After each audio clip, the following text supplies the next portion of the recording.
Good morning और लोग विज्ञान विविध चैनल में आप सबका स्वागत है।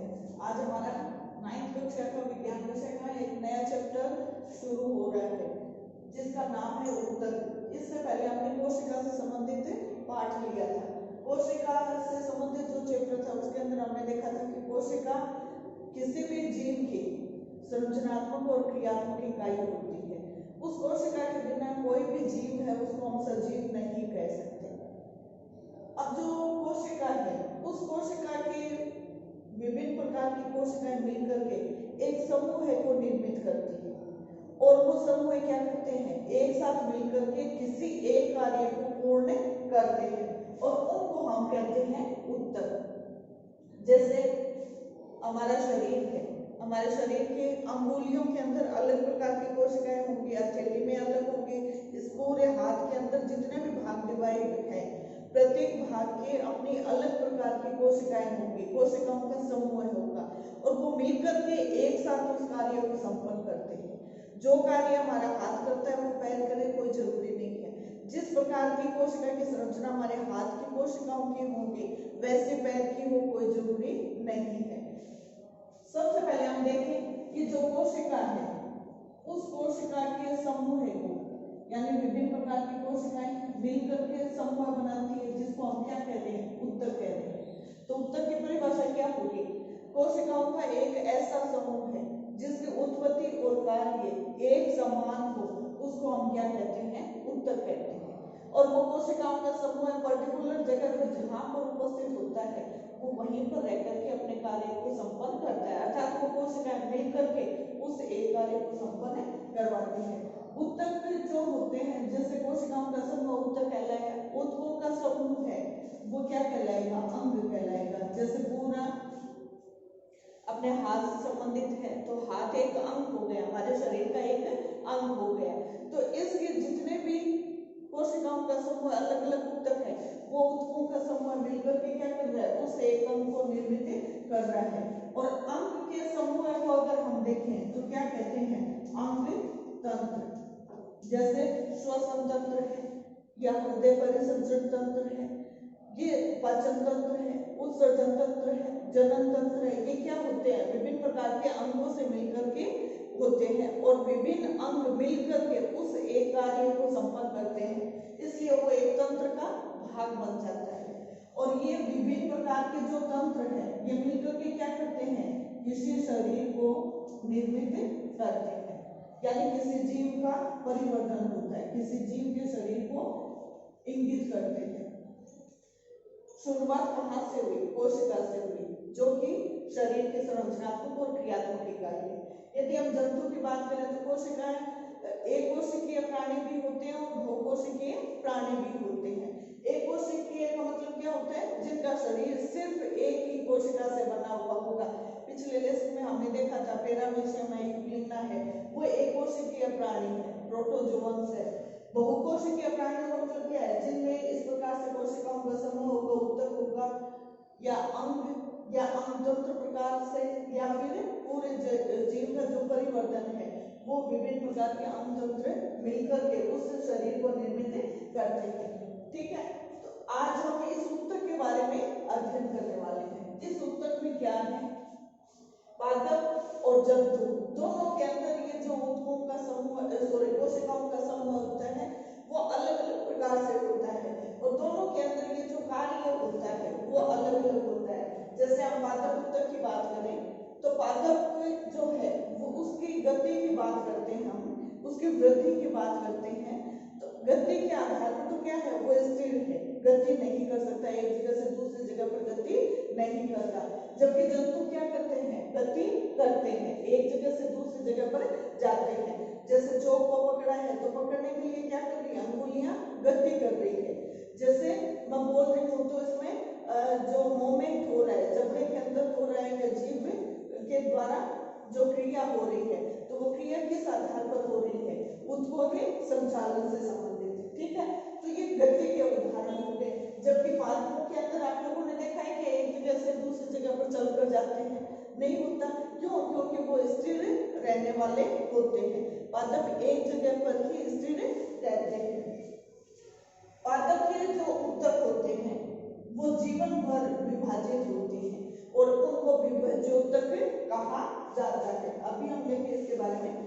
जीवन भर विभाजित यानी असीमित वृद्धि होती है, जबकि मनुष्य में क्या होता है, एक सीमित वृद्धि होती है। एक निश्चित आयु के बाद में उसकी लंबाई की जो वृद्धि है वो रुक जाती है। यदि हम पादप की बात करें तो उसमें लगातार वृद्धि होती है, भले उसकी जड़ की भाग को ले या फिर तने के भाग को ले, तो उसमें लगातार ये वृद्धि चलती रहती है। ठीक है, पादप स्थिर होते हैं अबिलियता, जबकि जंतुओं में गतिशीलता पाई जाती है। पादप जो होते हैं उनके अंदर अनुकूलता है एक जगह पर रहने की, जबकि जंतुओं में अनुकूलता होती है, जो उत्तक होते हैं उनमें अनुकूलताएं होती है कि वो जंतु को एक जगह से दूसरी जगह पर ले जाने में मददगार रहे, उसमें गतिशीलता का कार्य करवाते रहे, उसमें विभिन्न प्रकार के जो कार्य है उनको मिलकर करवाने का कार्य दोनों प्रकार के उत्तकों में ही पाया जाता है। आज हम जो अध्ययन करने वाले हैं थोड़ा सा इसके बारे में हम देख लेते हैं। पादप उत्तक जो होते हैं उनके प्रकार को अगर हम देखें तो वो कितने प्रकार के होते हैं, दो प्रकार के होते हैं। कौन कौन से, विभाज्योतक और स्थायी उत्तक। विभाज्योतक नाम से पता चल रहा है, विभाजक से, जो कि विभाजित होते रहते हैं, जो इस पादप उत्तक का एक विशेष गुण भी है। जंतुओं में ऐसा नहीं है, लेकिन पादप के अंदर ऐसा होता है। एक पादप उत्तक की बात करें और जंतु उत्तक की बात करें, दोनों में अंतर देखें तो पादप उत्तक जो होते हैं उनमें कुछ पादप उत्तक ऐसे होते हैं जो मृत प्रकृति के होते हैं, यानी कोशिकाएं मृत प्रकार की होती है। आप लोगों ने पादपों के बाहर जो तना होता है, तने के बाहर छाल देखी होगी, वो छाल क्या है, उसका मृत हिस्सा है, कठोरता देने वाला। ठीक है, जबकि जंतुओं के अंदर ऐसा नहीं होता। जब पादप में विभाज्योतक की बात करें तो विभाज्योतक प्रकार की जो कोशिकाएं होती है उसका गुण क्या होता है, इनकी जो कोशिकाएं होती है विभाज्योतक, उनकी जो कोशिका वृद्धि होती है वो कुछ कम मोटी होती है। ठीक है, या यूं कह सकते हैं कि इसके अंदर जो सेल वाल है उसका जो स्तर होता है वो बहुत कम पाया जाता है। उसका कारण क्या है, इसमें बार बार विभाजन होता है। दूसरा अगर हम देखें इसका गुण तो वो ये है कि इसका जो कोशिका द्रव्य है, साइटोप्लाज्म कोशिका द्रव्य होता है वो सघन होता है। सघन क्यों, क्योंकि इसका कार्य क्या है, बार बार विभाजित होते रहना। और उस विभाजन की क्रिया को अगर हम देखें, समसूत्री विभाजन और सूत्री विभाजन, तो उसके अभी आप लोगों के वो आई नहीं है कि उसके अंदर कौन कौन से चरण प्रावस्थाएं स्टेप होती है। उन स्टेप में स्टार्टिंग जो स्टेप होती है तैयारियां होती है कि कोशिका विभाजित हो रही है, उससे पहले उसकी तैयारियां, तो उसके अंदर उसका केंद्र का स्पष्ट होना, उसके कोशिका द्रव्य का सघन होना अनिवार्य होता है, तभी जाकर उसमें विभाजन होता है। तो ये कोशिका द्रव्य साइटोप्लाज्म और दूसरा केंद्रक है वो क्या होता है, स्पष्ट होता है। ठीक है, अगर हम इसके रसधानी की बात करें तो वो रसधानियां नहीं होती, रसधानी नहीं होती। क्यों, क्योंकि रसधानी अगर हो जाएगी तो उसमें कोशिका द्रव्य का जो स्पेस है, कोशिका द्रव्य की जो जगह है, जो जिसको हम कहते हैं सघन होता है, उसकी मात्रा कम हो जाएगी, इसलिए इसके अंदर रसधानी उपस्थित नहीं होती। ठीक है, तो ये विभाज्योतक का गुण होता है। ये इस प्रकार से विभाज्योतक के अंदर जो इसकी विशेषताएं होती है, कोशिकाओं का समूह के अंदर उनमें ये विशेषताएं होती है। ठीक है, कम मोटी होती है सेल वाल। अब अगर हम विभाज्योतक की बात करें तो इसके प्रकार को लेकर के हम ये किस प्रकार के भाग को निर्मित करने में मददगार होता है उससे संबंधित हम देखें तो एक छोटा सा डायग्राम बना रही हूँ। इस डायग्राम के आधार पर हम देख सकते हैं कि किस प्रकार से जो ये पादप होते हैं, इन पादपों में ये विभाज्योतक पाया जाता है।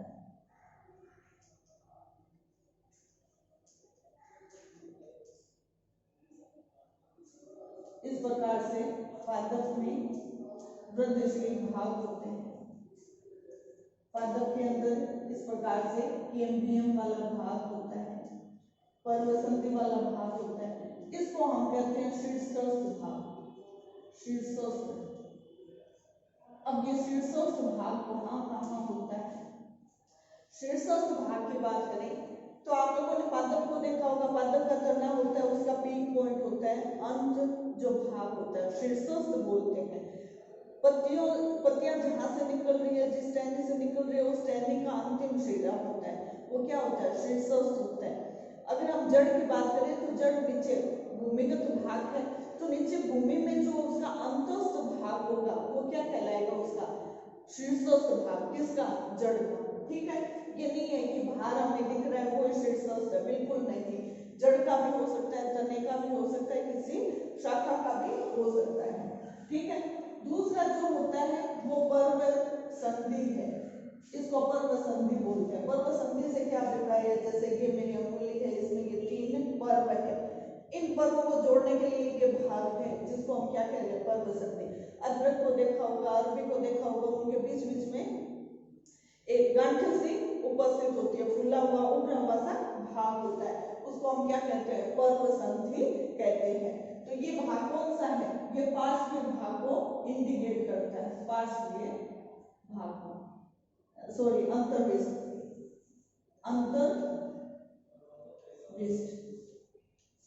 ये अंतर्विष्ट भाग होता है, पर्व संधि या पर्व से जुड़ा हुआ। ठीक है, ये अंतर्विष्ट।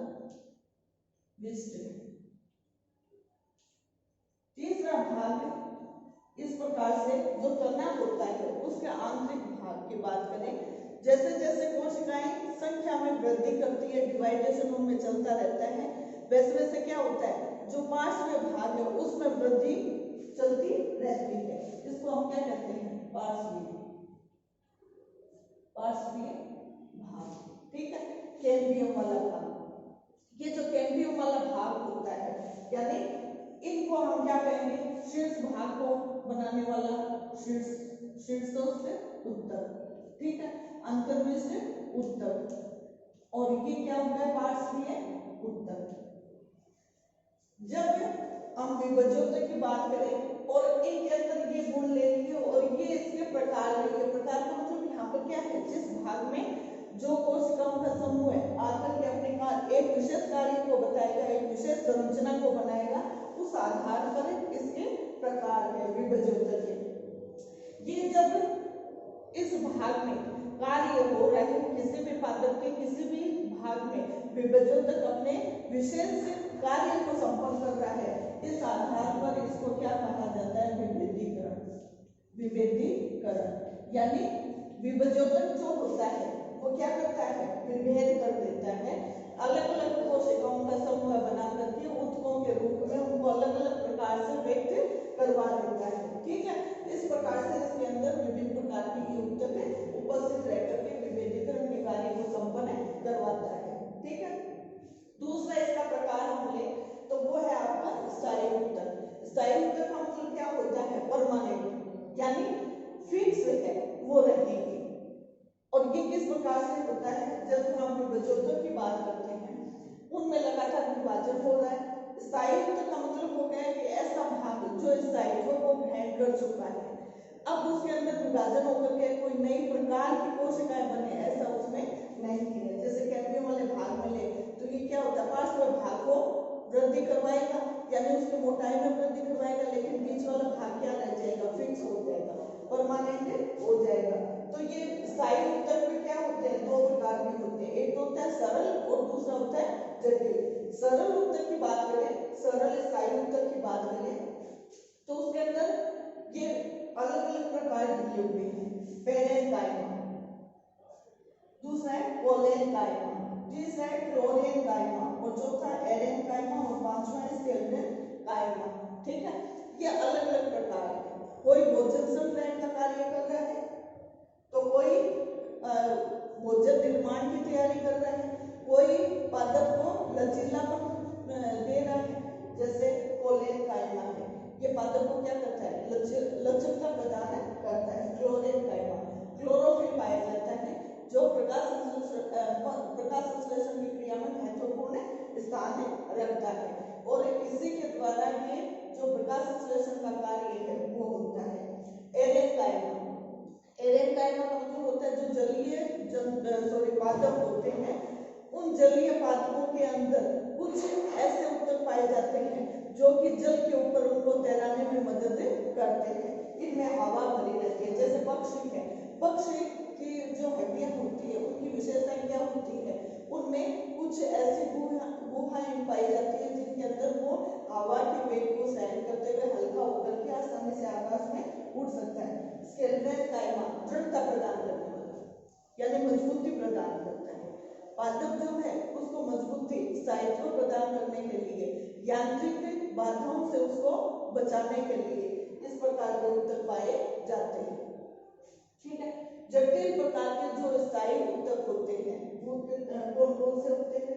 फ्लोएम और जाइलम। दोनों का कार्य क्या है? जैसे फ्लोएम है, इसका कार्य होता है पत्तियों ने जो भोजन तैयार कर लिया तो पत्तियों से भोजन को तना, शाखा है, फल है, फूल है, जड़ है, वहां तक पहुंचाने का कार्य करवाया जाता है। तो ये किसका स्थानांतरण कर रहा है? भोजन का। कहां से कहां तक? पत्तियों से पादप के विभिन्न भागों तक। ठीक है।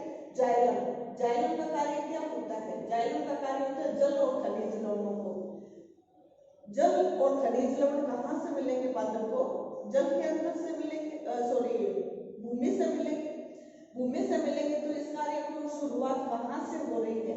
भूमि के अंदर जड़ वाले भाग से हो रही है। तो जड़ से वो जो अवयव है कौन कौन से?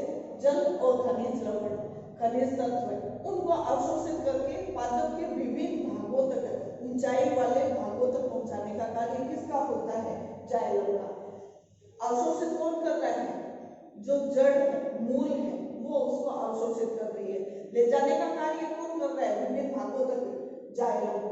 जाइलम जल से बना, जय और लय है इसमें। तो इस आधार पर हम आसानी से याद भी रख सकते हैं कि जाइलम है वो जल और खनिज तत्वों को भूमि से अवशोषित करके विभिन्न भागों तक पहुंचाने, पादप के विभिन्न ऊंचाई वाले भागों तक पहुंचाने का कार्य रखता है। फ्लोएम खाद्य पदार्थों को, जब प्रकाश संश्लेषण की क्रिया पत्तियों के द्वारा कर ली जाती है तो उस खाद्य पदार्थ को पादप के विभिन्न भागों तक पहुंचाने का कार्य किसका होता है? फ्लोएम का होता है। तो आगे जो हमारा नेक्स्ट जो वीडियो आएगा उसके अंदर हम देखेंगे कि ये जो स्थायी उत्तक है, इनमें सरल जो उत्तक है उनके विभिन्न प्रकारों के बारे में हम अध्ययन करेंगे कि किस प्रकार से ये कहाँ पर उपस्थित होते हैं। जैसे इसकी बात करें, थोड़ा सा जानकारी दे दूं, सरल स्थायी उत्तक की बात करें तो जो एपिडर्मिस वाला भाग होता है पादप में, पादप की किसी भी सेक्शन को यदि हम काटते हैं, जैसे पादप का ये तना वाला भाग लिया, जो मोटे वाले पादप की बात नहीं हो रही, वो छोटा पादप हम लेते हैं, उसके तने की बात कर रहे हैं। अब मैंने ब्लेड से इसको ऐसे ऐसे काटा, ठीक है, छोटे से छोटा, बिल्कुल गोल गोल ये हिस्सा आना चाहिए। बिल्कुल जो पतला सा कट होगा उसको हम क्या करेंगे? एक वाच ग्लास होता है उसके अंदर रख लेते हैं। वाच ग्लास के अंदर रखा, पहले उसके अंदर एल्कोहल से उसको साफ कर लिया जाता है, यानी उस वाच ग्लास में एल्कोहल होता है, उसके अंदर उसको साफ कर लिया, ठीक है। उसके बाद फिर वहां से पहले पानी में साफ किया, फिर एल्कोहल में, फिर वहां से निकाल करके सैफरेनिन, रानी रंग का से इस प्रकार का वो होता है, रंजक होता है, उसके अंदर उसको छोड़ दिया जाता है कुछ समय के लिए, 1-2 मिनट के लिए। फिर वहां से निकाल करके एक बार फिर एल्कोहल से उसको साफ कर लिया जाता है, यानी अतिरिक्त जो उसके अंदर सैफरेनिन होगी उसको हटाने के लिए ये कार्य किया जाता है। उसके बाद में उसको एक स्लाइड होती है, कांच की एक पतली सी पट्टी होती है, उसके ऊपर उसको रख दिया जाता है। फिर उसके ऊपर ग्लिसरीन है या कोई ऐसा पदार्थ होता है जो कि कवर स्लिप को उसके ऊपर चिपका सके, तो वो उसके ऊपर डाल दिया जाता है। फिर कवर स्लिप उसके ऊपर लगा दी जाती है, और कवर स्लिप छोटा सा गोल सा या चौकोर सा टुकड़ा होता है प्लास्टिक का बना हुआ, उस भाग को उस स्लाइड के ऊपर रख देते हैं, वो जो सेक्शन कट लिया उसके ऊपर, और फिर उसको माइक्रोस्कोप, सूक्ष्मदर्शी होती है, उसके नीचे हम देखते हैं तो इस पादप के अंदर बाहर से अंदर की तरफ विभिन्न क्षेत्र नजर आते हैं, जिनका जो रंग होता है बाहर से अंदर की तरफ वो एपिडर्मिस, एपिडर्मिस का मतलब होता है बाहरी त्वचा, एपिडर्मिस ये छोटा है डर्मिस, ठीक है। फिर डर्मिस वाला भाग आएगा, इसके अंदर वाला डर्मिस, कॉर्टेक्स। फिर आपका आएगा जाइलम, जाइलम जिसको एक्स वाई, फ्लोएम, ये साथ साथ में आएंगे। फ्लोएम पीएच के द्वारा दिखाते हैं, फ्लोएम रिप्रेजेंट करते हैं, ठीक है। उसके बाद में पित्त आता है, पित्त बीच वाला भाग होता है। इनके अंदर भी बहुत प्रकार की कोशिकाओं का समूह होता है, यानी कि अलग अलग कोशिकाओं का समूह है। और ये जो एपिडर्मिस होता है, इस एपिडर्मिस के नीचे ही इस प्रकार की कोशिकाएं होती है, यानी पेरेन्काइमा से शुरू होती है। सबसे ज्यादा जो मात्रा होती है कोशिकाओं की वो पेरेन्काइमा की ही होती है। इसका मतलब सबसे महत्वपूर्ण कौन सा भाग हुआ जाइलम में? पेरेन्काइमा वाला। इनके बारे में हम नेक्स्ट वीडियो के अंदर लेंगे। आज के लिए इतना ही। आप लोगों को